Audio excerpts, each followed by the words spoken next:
Hey everybody, Josh Sigurdson of World Alternative Media here, and I'm really glad about who I'm about to be speaking with here. I've spoken with him actually in Vancouver in the past, and actually it was probably one of the most amateur interviews I ever did because I had a bit too much fun with the Vancouver nightlife out there, and one thing led to another, but such is life. Anyways, I wanted to introduce Tim Moen, the leader of the Libertarian Party, who, in my opinion, is one of the best things to happen in libertarianism in Canada. He's made the Libertarian Party a serious future contender in the fight to end forced collectivism and decrease the power of government exponentially. Thank you so much for joining us, Tim.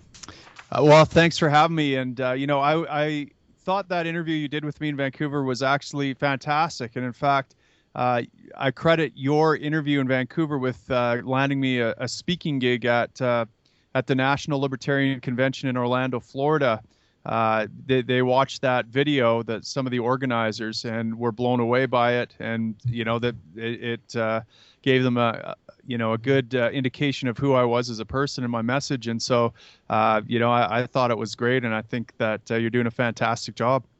I really appreciate that, Tim, and that means a lot to me. In Vancouver, of course, we spoke at the Sons of Anarchy event put on by Victor Pross, excellent event, and I got some advice from Dan Dix from Press for Truth out there to just wing interviews, and I winged that interview after a few too many drinks, and I'm glad it turned out better than I thought it did because I'm a sucker for professionalism, and I know you are too, and that's the thing. I want to be able to portray the message of liberty as the great subject matter that it is, that we as individuals own ourselves, and that is so important to me. Now, you call yourself an anarchist, which some people find odd, seeing that you're the leader of a party and you've run for prime minister. However, anarchy, as Ron Paul says, isn't as much about abolishing government than it is to be able to simply opt out of the coercion and allow for voluntary society of any flavor. Can you break down what your view of anarchy is for the viewers that might see anarchy as a dangerous ideal? Yeah, well, I would first want to put your viewers' minds at ease that I'm not in favor of a lawless society, a society where there's no rules, where it's the survival of the fittest or the strongest or something like that. Anarchism, as I understand it, is simply a philosophical position. It's an understanding that, in fact, there is no such thing as government.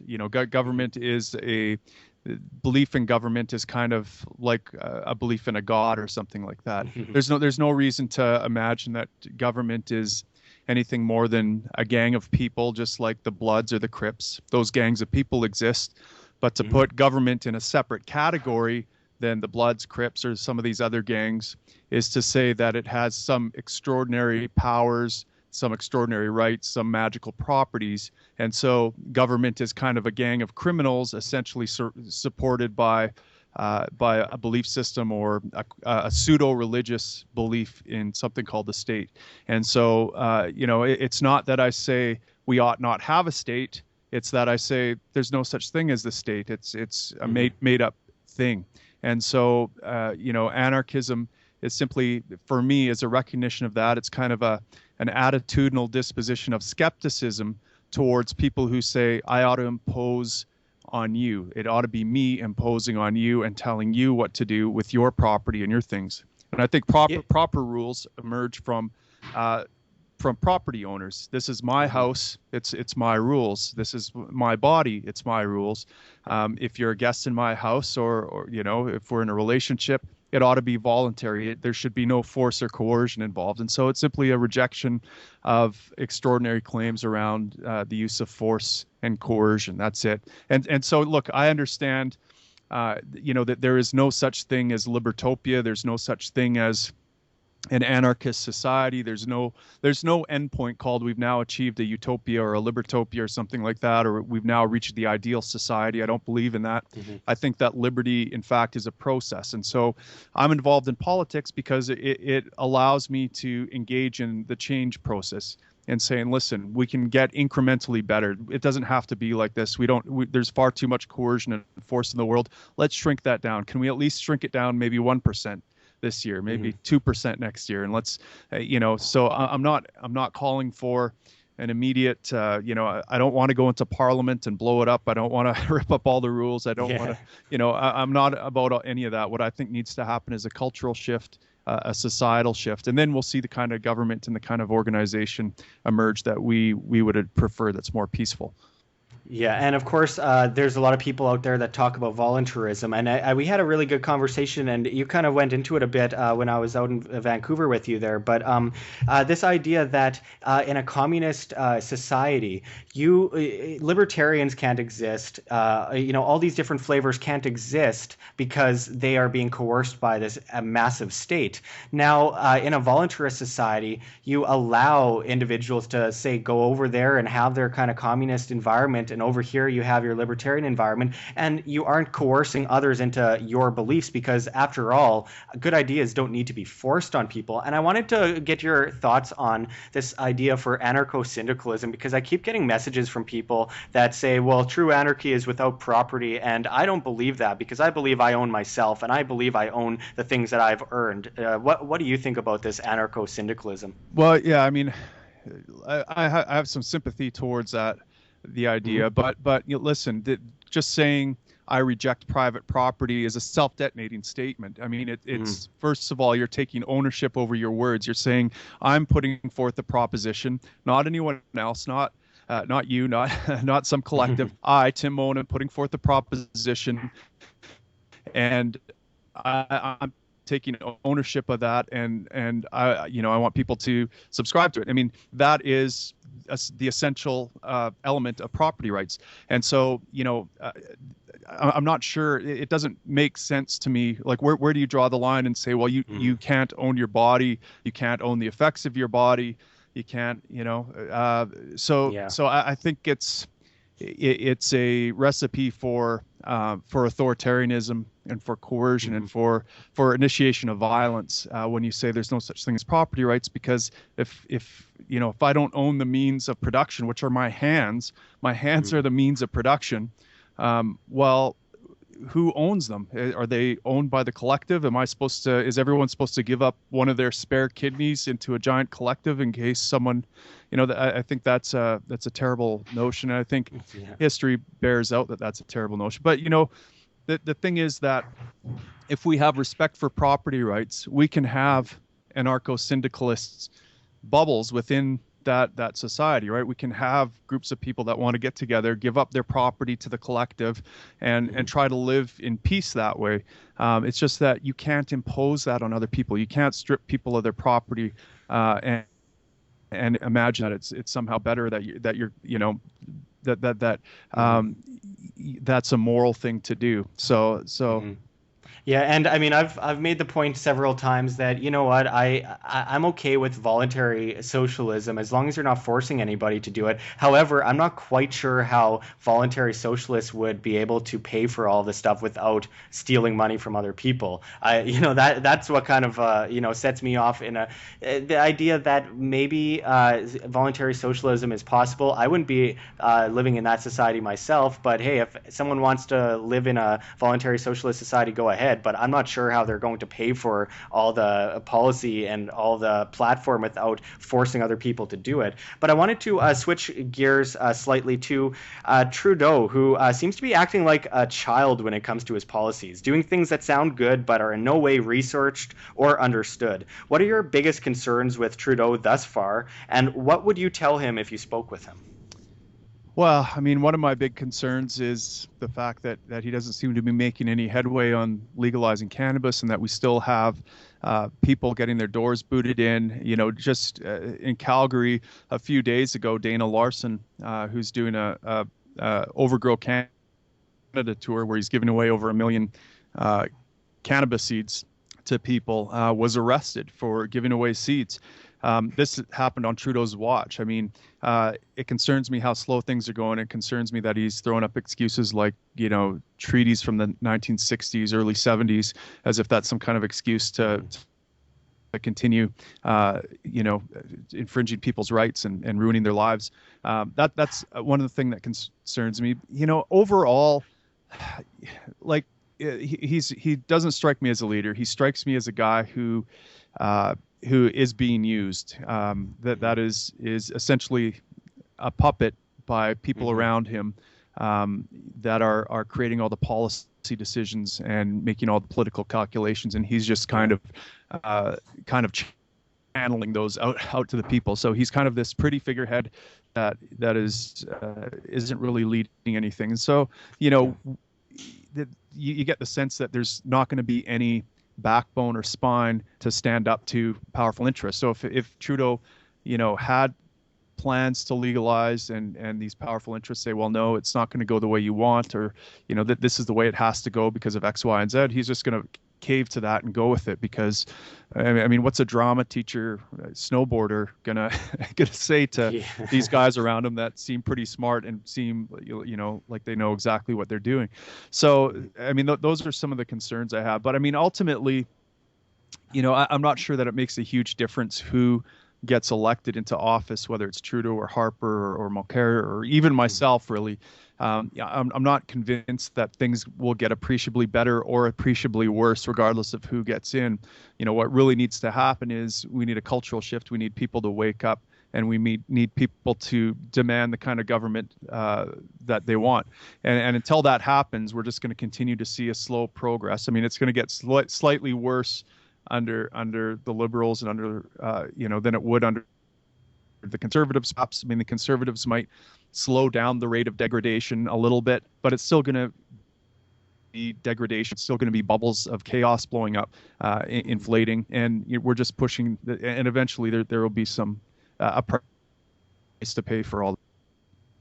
Yeah, absolutely. And isn't it interesting that, I mean, there is definitely some kind of collectivist order behind the scenes here, because when I'm watching Justin Trudeau, he's going out almost every single day doing some kind of publicity stunt. He's shaking, you know, babies' hands and stuff and kissing them on the head and giving jackets to refugees. And not that any of these things are bad, you know, bringing sick kids to movies to see Star Wars. None of these things are bad things. However, there's other people to do them. And the fact that he's going out there and getting all these photo ops with you know, these more emotionally strung stories where people are going to see him and say, what a nice guy. I'm thinking, in one way, why aren't you in office? Second of all, maybe that's a good thing he's not in office, because he's not actually, you know, making any legislation. But then someone obviously is for him, because obviously we've seen a lot of crazy stuff since he's been elected. He now says that during the election, he said the deficit would be about $10 billion.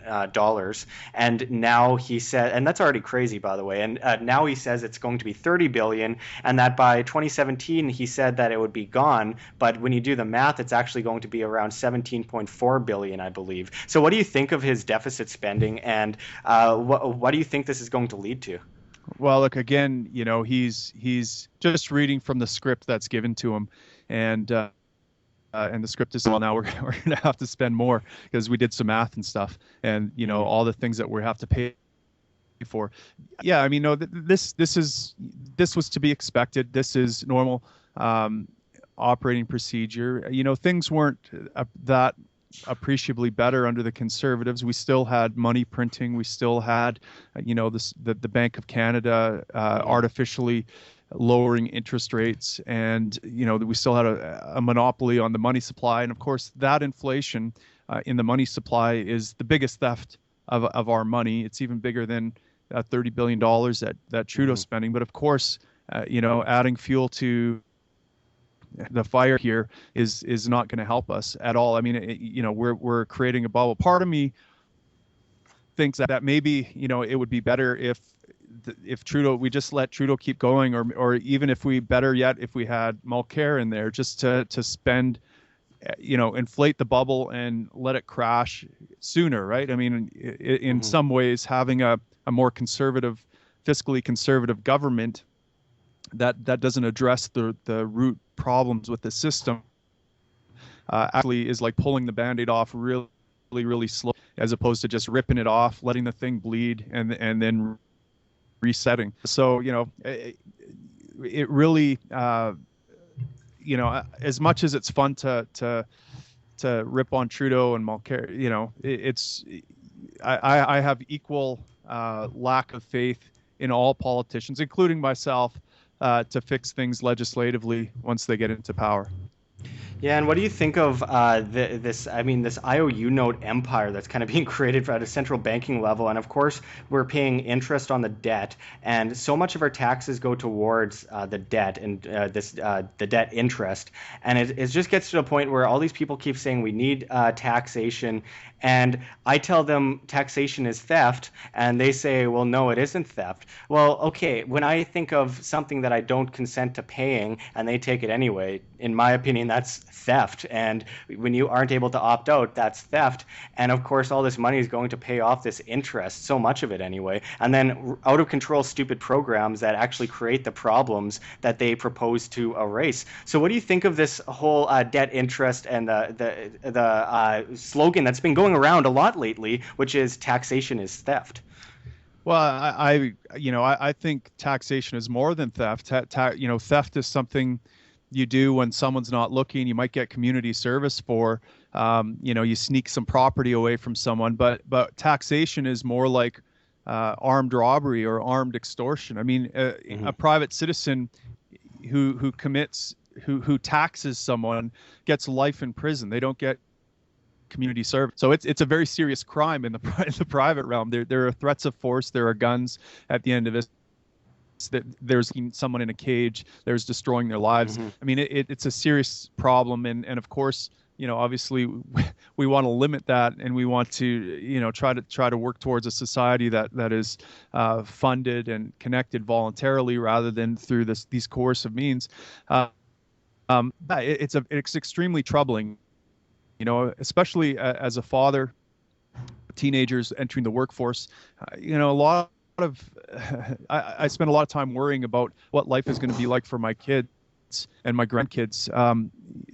There are just some indications that, first of all, that the economy isn't sustainable, and at the same time, we have all this meddling in the Middle East, riling up a hornet's nest. At the same time, we have a socialized program of trying to import people that are not compatible with our culture on the taxpayer's dime, and this seems like a recipe for disaster on all levels, that we're going to see economic collapse. At the same time, we see civil strife and chaos. At the same time, we see increased military action, and that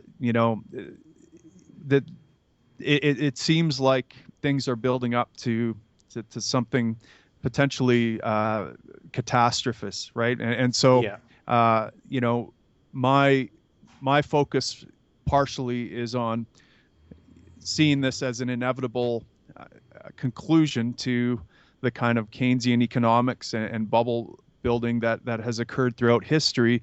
Societies, economies, cultures go up and down in ebbs and flows, and we're due for a downward fall at some point. And so I think it's incumbent on all people who see this coming to prepare themselves, to prepare their families, to as much as possible send out a clarion call to friends and people that might not be awake to this, to get your affairs in order. Prepare to band together as fellow humanists, people that are concerned about the future of mankind, who understand that on the horizon are people calling for more authoritarianism.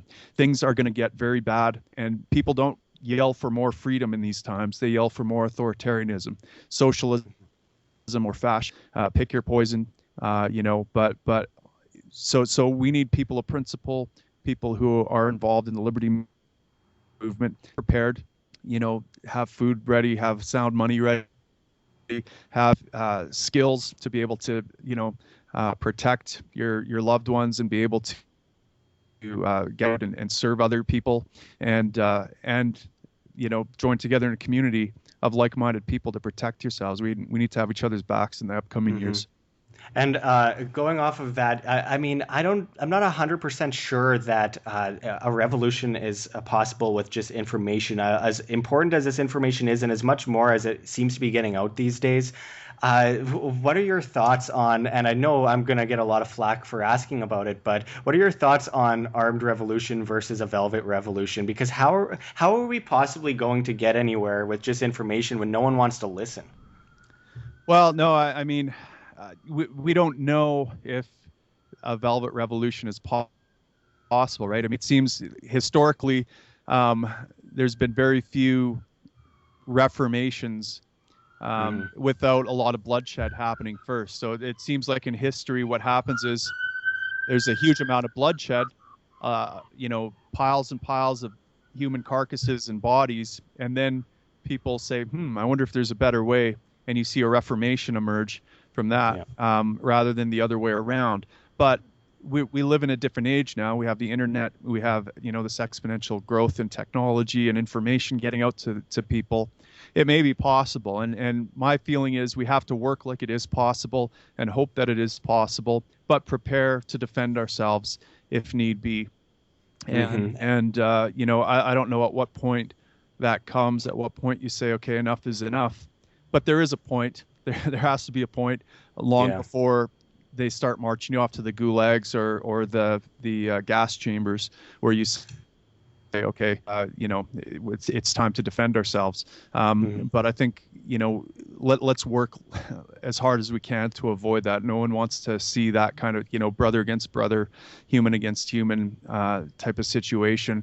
And so we have to work our asses off to try to wake people up, to try to convince them not to beg for more authority when things get rough, but to ask, but to demand more freedom. And it's only that will stave off the coming civil war, I think. Yeah, and some really horrible stuff that's happening around the world is actually also noteworthy to giving people some hope, because when you see things like Venezuela, where a socialist society is completely crumbling and the people on the bottom are the ones that are getting hurt the most, when hyperinflation comes in, we've seen the same thing happen in Zimbabwe, in Argentina. Some things are starting to move in Cuba and South Sudan as well. And there are all these places where complete communist and or socialist governments have completely destroyed their citizens. So they're more worried about putting up gun-free zone signs everywhere and don't be racist signs, as Luke Rudowski and Jeff Berwick have reported on recently in Venezuela, than actually caring about the fact that you need about a 100-pound stack of money to get supper somewhere. And I think that's a great example of socialist societies crumbling and maybe hopefully getting people's attention enough in this country and elsewhere, especially in the States, when there's actually people considering Bernie Sanders for president, that hopefully people are looking at his agenda and comparing it to these other places where it obviously hasn't worked. And of course, that goes on throughout history for a very long time. It just doesn't work. And I wanted your thoughts, because you have said some pretty interesting stuff on Facebook anyway about this whole situation with the Panama Papers. Now, with my personal opinion about this matter is that while there are some very nefarious people involved in the Panama Paper scandal, then again, there are a lot of people that are just trying to save their money from government coercion and government theft of their hard-earned money. And because they're rich, they get spat on by a lot of the more socialist-leaning people who say, well, how dare they want to hide their money from government? But this has become such a huge issue lately, and we know that there have been leaks by WikiLeaks that prove that the Panama Papers were actually leaked by the United States government, and they controlled the release so that only certain pieces got released in order to demonize Putin and Assad and Iceland. So what are your thoughts overall on the Panama Papers scandal? Well, I mean, I don't understand why people are upset or shocked or even have who think badly of the people that are hiding their money. I mean, listen, we don't criticize people who hide their money from muggers. We don't criticize people that have an extra $100 in their shoe that they didn't tell a mugger about. And that's essentially what has been revealed there is gasp. Some of these rich people had $100 in their shoe that they hid from a mugger. Now, of course, yes, some of these people are extortionists, are criminals, are shakedown artists. And so at the worst, what you have here is some plunderers hiding their plunder from other plunderers. And at best, you have, peaceful, voluntary people who made their money, in peaceful ways, just trying to hold on to their money as much as they can without having plunderers take it. So at any rate, I can't bring myself to care that much about it. It's only when you believe that taxation is a moral duty that you start to worry about this. And I can see some merit in criticizing hypocrites. I think there was one British politician or dignitary who talked about how evil it was to evade taxes, and he was one of the biggest tax evaders. I mean, it's fun to point that stuff out and say, yeah, look at this guy evading. Yes, he's a hypocrite. It's always important to point out hypocrisy where it exists, and that's fine. But yeah, I think you're right. I think it's just a large distraction. Who knows? I didn't see that the CIA had released this, but it wouldn't surprise me. I heard something that all the U.S. politicians or people hadn't been released. That seems a little bit strange to me, and it does seem strange that Assad, Putin, and the Iceland president, our prime minister, the guy who, from what I understand, actually threw central bankers in jail back in 2009, have been targeted. It is a weird kind of thing.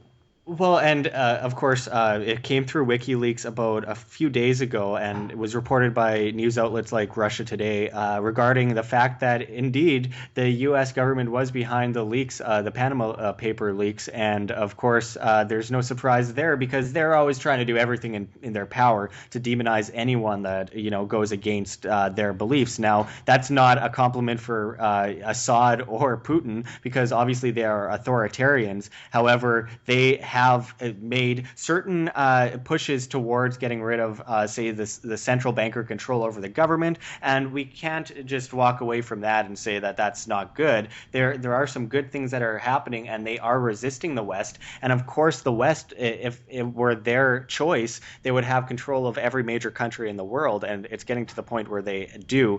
Now, it is interesting that through the Panama Papers leaks that people are so mad about people trying to save their own money. However, the only part that really annoys me is the fact that government officials have covered it up and have themselves been hypocrites, because in the end, I think every individual has that right, or should have that right, to save their own money, if you want to call our currency money, that is, anyway. But I mean, it's so important that people have an understanding of this, because so many people are so brainwashed to believe that everything you make, a certain portion of that should go to the state.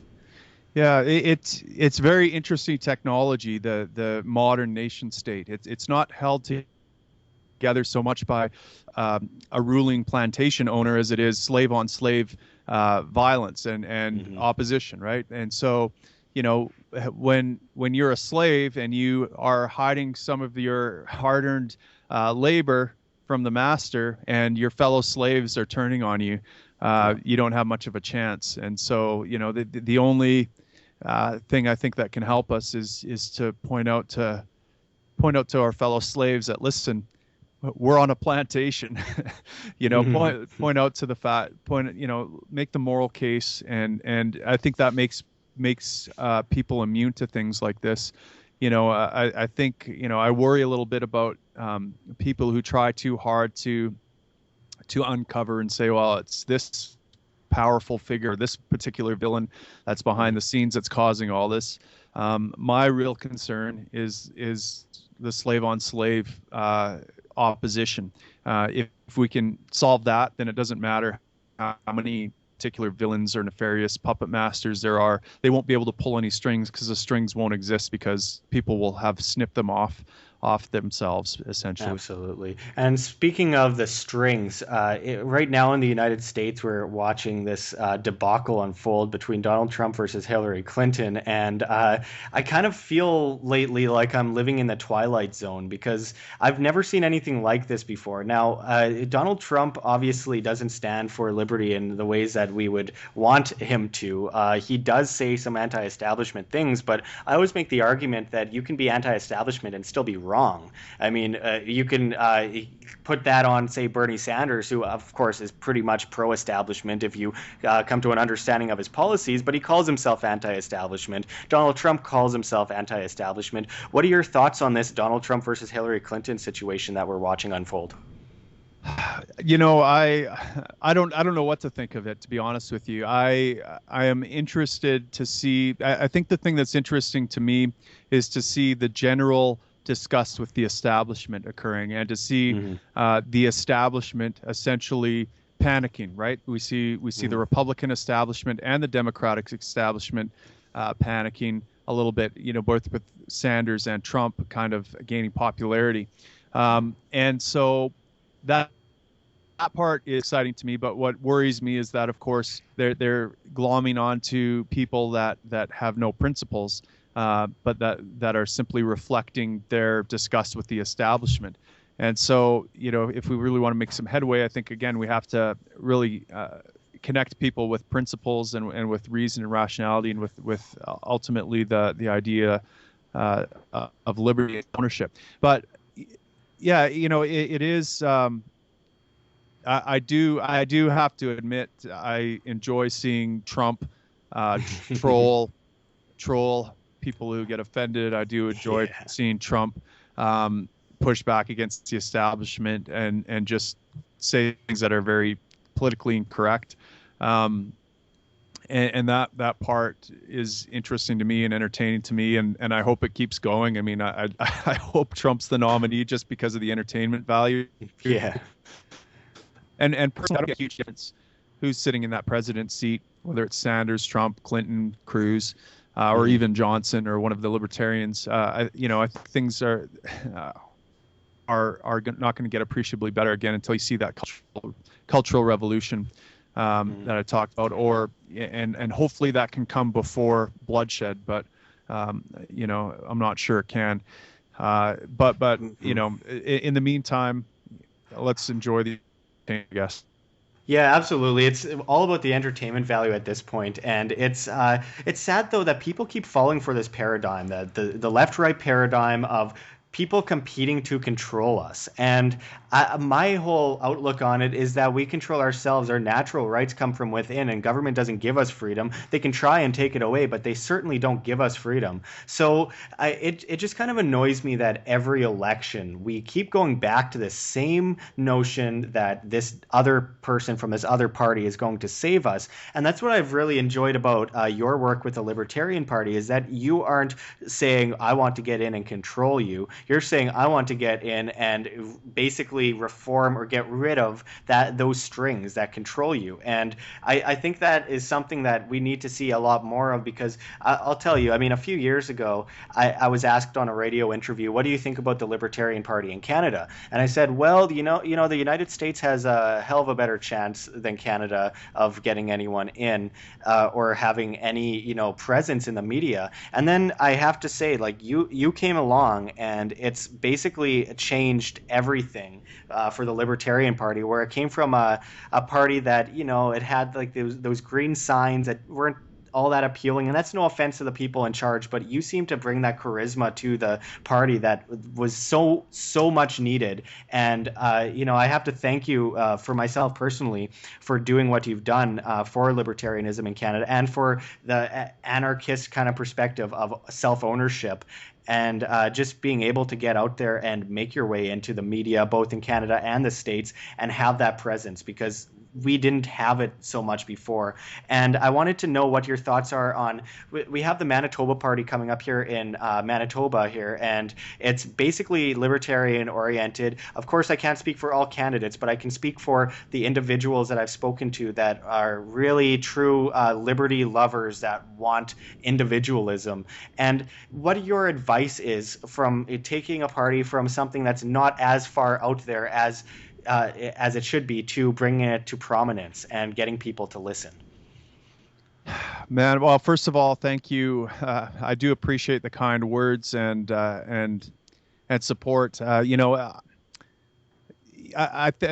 really think it's not one individual, but a group effort. And I think there are a lot of things that are going in our favor in terms of the brand of libertarianism being on the rise, both in the U.S. and in Canada, in mainstream media even. So, I would credit a lot to that. But for sure, there are things you can do to increase your chances, to make it to give yourself a shot at making a bigger impact. And I think, one of those is to really consider the value you bring to the group that you're leading. So, if you're leading a party, I think your job in any leadership position should be one of service, should be one of finding out how you can support people and attract them to what it is you're doing. And so you have to communicate very clearly and authentically your own values if you want to attract people to what it is you're doing. I think people nowadays smell inauthenticity, right? So if you are playing a caricature that you think people want you to be, I think in today's day and age, you start to have diminishing returns very quickly. I think people are very attracted to authenticity, and I think this is part of the reason why so many people are attracted to Trump. Is as brash as he is, you get a real clear sense of who that guy is. He's not polished. He's not out there, projecting some sort of image. He is who he is, like him or leave him, and people like that. And so I think that is what we have to do. I think we have to be as authentic as we can. I think, if it's very tempting to disavow things like I'm not an anarchist, or I'm not this, or I'm not that. It's very difficult sometimes to hold unpopular views. But I think if everyone I've talked to that hates anarchists, but I talk to them, they don't hate what I'm saying. They don't they don't kick me off the tribe because I hold a view that's different than theirs, because I also stand for them as well, and I stand even above anarchism. I stand for and meeting people on a field where there's no judgment, and let's learn from each other and going first. So I think whatever it is that you're trying to do, you have to lead with it. If you want people to listen to you, you have to listen to them first, and it's really important too. And this is something that I think libertarians really need to learn, is that people care more about how you make them feel first than the content of what you're saying. And so we've focused for so long on the content because that's what we responded to. We're kind of a different people that way, I think, where arguments and syllogisms may appeal to us. But most people care more about how you leave them feeling than what you're saying to them. So connect with them as a person first. Make sure they understand that you're both, vulnerable, that you care about about them, that in an empathetic way, and then they'll be more apt to listen to what you have to say. Yeah, and certainly we have a lot of people out there that are beginning to not worry so much about apologizing for their individual viewpoints, but exerting that and even bringing it to the next level. And of course, Lauren Southern, who, outside of the fact that I have a big crush on her, she is an unbelievable person when it comes to speaking her mind and getting that information out. And I thought you handled the situation really well during the election there, when there's a lot of rumors going around. And yourself, Dan Dix, and Lauren Southern got together there, and I just thought it went over really well. But what are your thoughts on recently? Because Augustus Invictus, who of course is a very controversial figure, he went to speak at the Railway Club in Vancouver, and of course he wasn't allowed to speak, and he didn't even get past the border. And of course all these SJWs show up in front of the building, and next thing you know, Lauren Southern speaks her mind, and someone attacks her. And I don't know if it was pop or if it was urine. There's not a great amount of information on exactly what that was, but the point is someone attacked her for having an opinion. What do you think about these SJWs who just hate reality? Well, I mean, listen, I'm against initiation of force, first and foremost, and that was an assault, plain and simple. That was completely uncalled for. There was civil discourse going on. It should have been allowed to continue, and I think it said a lot about the character of the person that did that. I'm obviously concerned about this attitude of censorship and political correctness and whatnot on college campuses. But part of me is concerned that we're overinflating the issue a little bit. I think that most college kids are exploring ideologies, and they're away from home for the first time. And I think that most of us, a few years post-college, realize that the beliefs we had, which were kind of dumb and are a little bit embarrassed because we've entered the real world and reality has slapped us in the face, and now we see life in a completely different way. And so, I have a little bit of empathy for some of these guys, even though they behave poorly. I don't think that they're necessarily the devil. I mean, right now I'm more concerned about the people that are taking 50% of my income away from me, that are booting in doors, that are waging war. Absolutely. I'm far more concerned about those things. But there is something to be said about the danger of these ideas becoming ingrained in culture and eventually becoming policy. So that concerns me.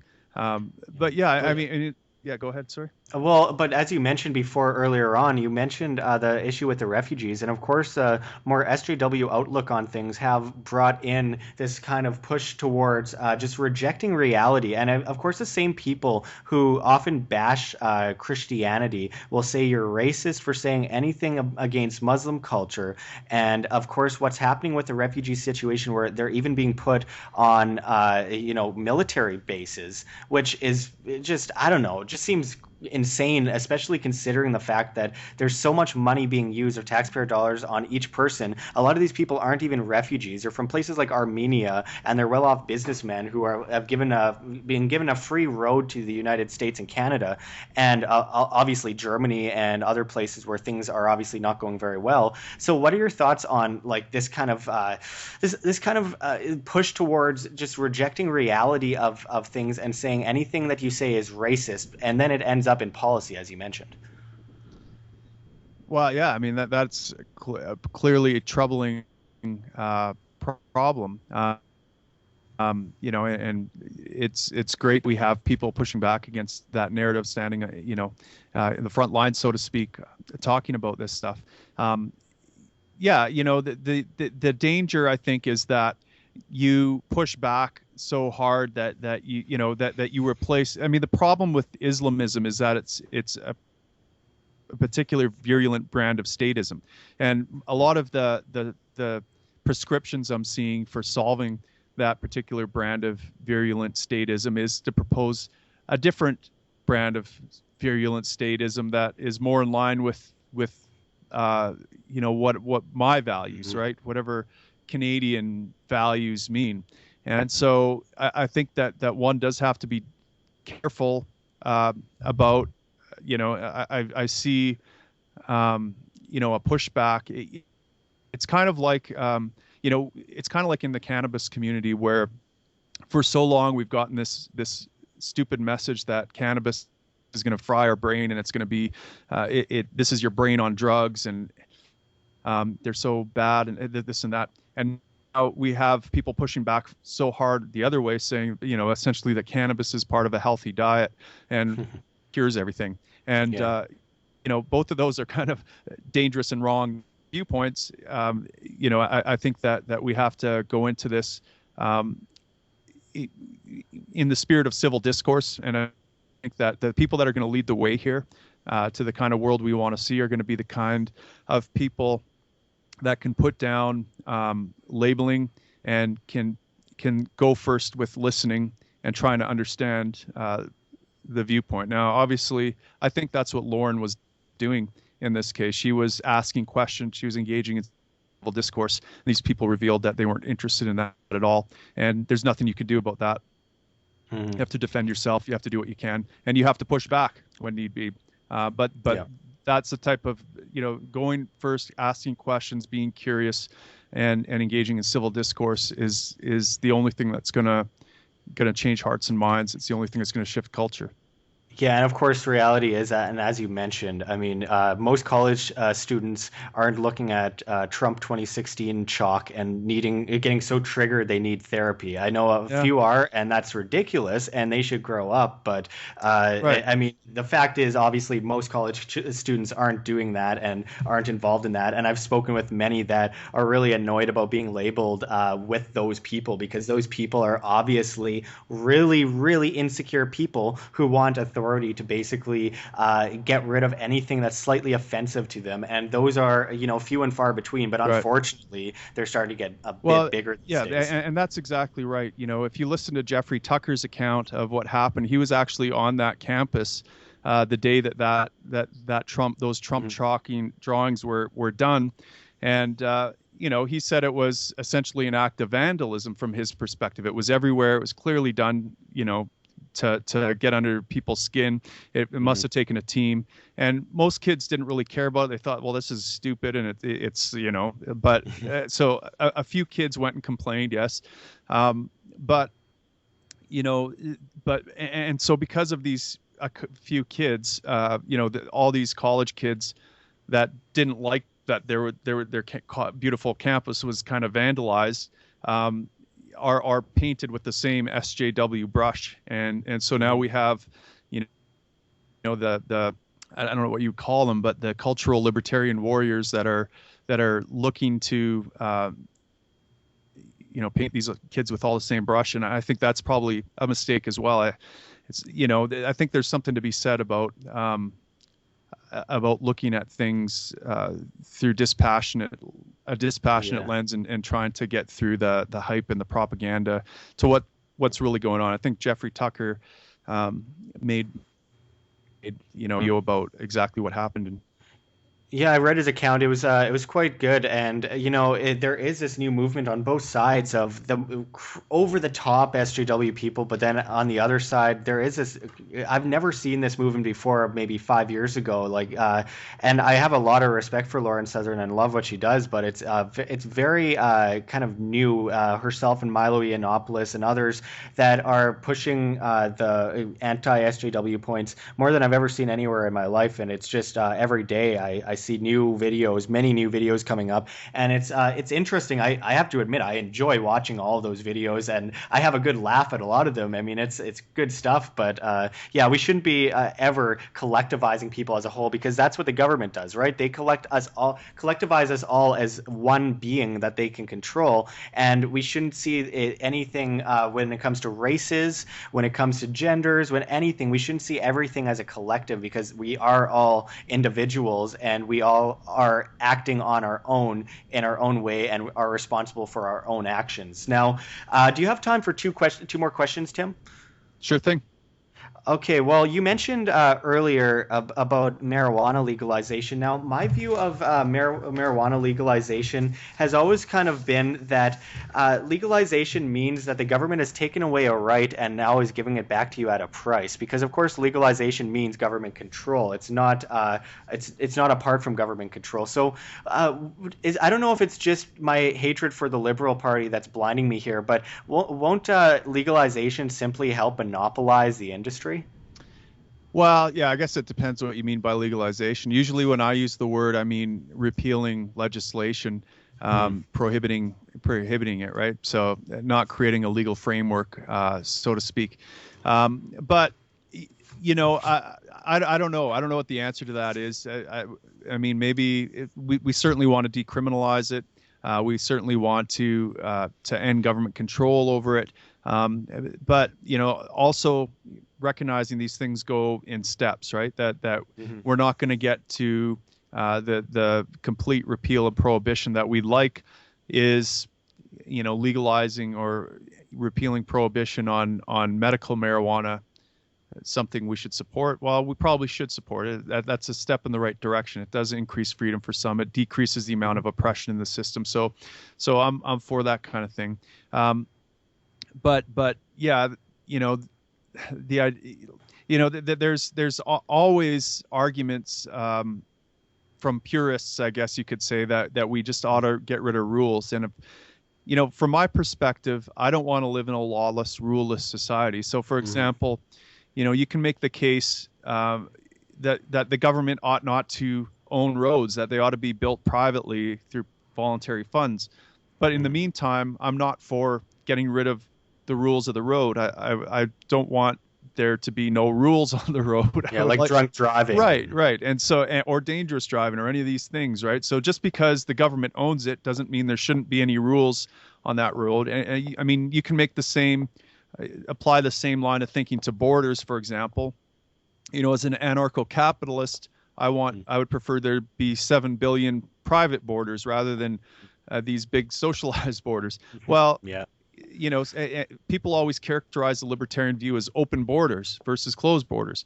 And I say, well, no, look, I'm for 7 billion closed borders. Now, I don't know what that'll mean in terms of freedom of movement. I don't know whether people will be more free to move when in an anarcho-capitalist world or less free to move, because it'll be up to private individuals. So to me, arguing about what the correct libertarian view is on a socialized construct called a border is kind of a misnomer. I don't want to open borders. I want a bunch of private closed borders. And I know people like Jeff Berwick and James Corbett have made some really good points on this, where they talk about, the human has the ability and has a right to bring their body where they so choose, but it only changes when you are infringing on other people's property, on their money, when you are taking a ton of money from the people, not the government. I don't like using that term, but taking the money from the people for yourself because, whatever reasoning you have behind that, then you're infringing on other people. But to move yourself from one place to another, as long as you're not infringing on other people's property rights or etc., shouldn't be a problem. And I think we should be really looking at the non-aggression principle, which is basically just not to victimize other people or hurt other people or sabotage other people, because I understand and I totally agree with you that we need some rule of law, and I think that should come down to the individual not hurting each other or victimizing each other in any way. And I think Ron Paul has made some really good points about that himself when he explains the non-aggression principle. And of course, a few years ago, which by the way, it is a golden rule, and a few years ago he got booed for bringing up that subject line to the Tea Party of all groups. But it is important to have some rule of law, and a lot of people get that mistaken when they think of anarchy, that everyone is just throwing bombs and everyone's just going crazy. And there should be a level of voluntary involvement in your community where you believe that you should have this as a law or that as a law, but it should just go full over throughout the world, that you should not hurt other people and victimize other people. Yeah, exactly. And so, if you were to ask me if I was to become, say, King of Canada and I could enact any rule that I wanted, would it be, would I abolish all the road rules? Would I open the border? Would I, completely end prohibition on cannabis? And my answer would be, I would privatize everything. and that's it. I mean, I don't know what rules you want to have on your property for cannabis. You ought to be able to have whatever rules you want. I don't know what rules you want to have on your road or on your border. Those ought to be your rules. And so I think, it's difficult to say, well, what should the government of Canada do? What blanket rule should they make for pot use, or what laws should they repeal? Should they make it, for example, a requirement? Look at what's happening. I can't remember the state right now where it's a requirement now that you have a washroom that caters to transgender people. What if you're a business or whatever that doesn't want to do that? Are you forced to? Yeah. So that's freedom for some, but it's also not freedom for the business owner. So I don't think you impose on businesses and on private property owners that they must allow, cannabis use or something like that. It's a very difficult thing to say this ought to be the law of the entire land. I think that we're, more and more I'm focused on decentralizing control over rulemaking as much as I can. And of course, we have these ideas that are coming out about sugar taxes from the Green Party. And I just say, take care of your own damn self. Don't tell us what we can or cannot do. And don't try and tax us on things like sugar, because that's just ridiculous. We've seen that with smoking. And how much has that really helped? And in the end, does it matter if it's helped or not? No, because it is infringing on certain private enterprise. And same with smoking in restaurants. I'd prefer not to go to a restaurant where people were smoking everywhere. However, I don't think government should stop them from being able to smoke in that restaurant. And in the end, it does come down to that business. What right does government have to say, what right does government have to tell us that we cannot smoke in a building where the business owner says they allow smoking? And that's where the free enterprise comes in, because if you don't want to go to that place and be surrounded by smoke, you don't go there. And then there's demand. And then, that business either changes their rules themselves and gets more customers, or they don't. And that's the great thing about free enterprise. It comes down to the personal choice. Now, Tim, can you tell us about the future of the Libertarian Party and what's in store? And since you seem to be taking up boxing for charity, are you planning to get Trudeau in the ring? Well, actually, to answer your last question first, the promoters of my recent bout did try to get Trudeau into the ring. They invited him to fight me.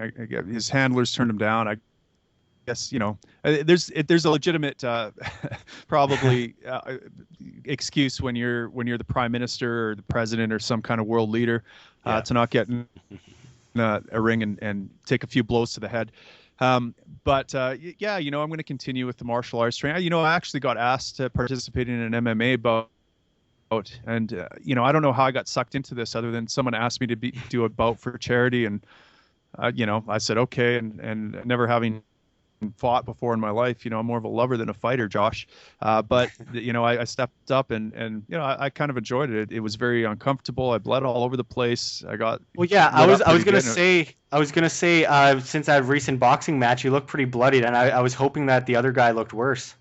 No, he didn't. No, I definitely got the worst of it, Josh. I learned a lot of lessons in the boxing ring but it kind of fueled my fire. It kind of made me want to go back and get some redemption and train for it. So, I don't know how great it is for my brain to get punched so many times, but I kind of want to do it again.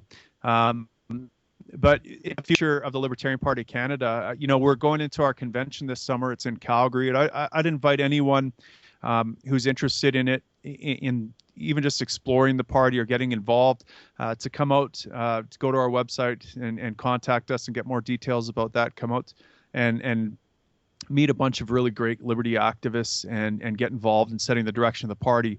What happens at the convention this summer is going to really set the tone for our party going forward for the next 3 years and going into the next general election.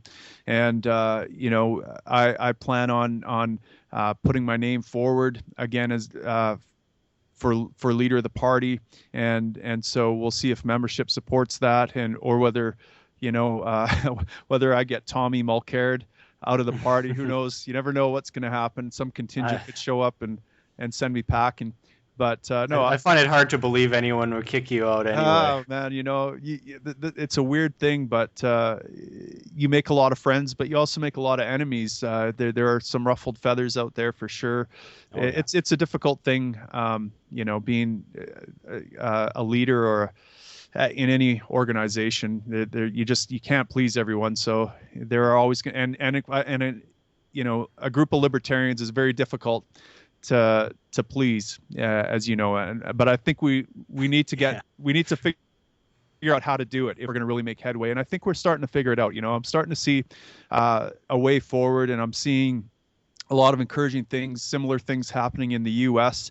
in terms of saying, we have to tolerate each other's differences. We can't focus on the 1% of the things that we disagree on when we agree on so many things. We have, and there's so much to celebrate and be grateful for and encourage each other about, that we have in common, and we can build something, and we can be for this organization. We can be for what we're doing here in terms of spread a message of liberty, be pro-freedom, pro-liberty. We don't have to be anti-government and anti this rule and anti that rule. We can actually build something beautiful. And that seems to be the secret sauce that is holding people together. It's not always easy to stay positive, stay focused on something that you're for rather than fixated on problems and what you're against.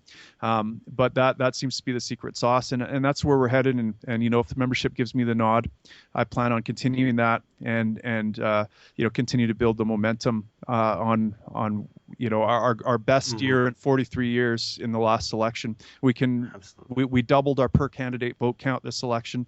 I believe we can double it again next election, and that's an exponential growth in liberty, the ideas of liberty, because people aren't going to vote for libertarians unless they are libertarians themselves.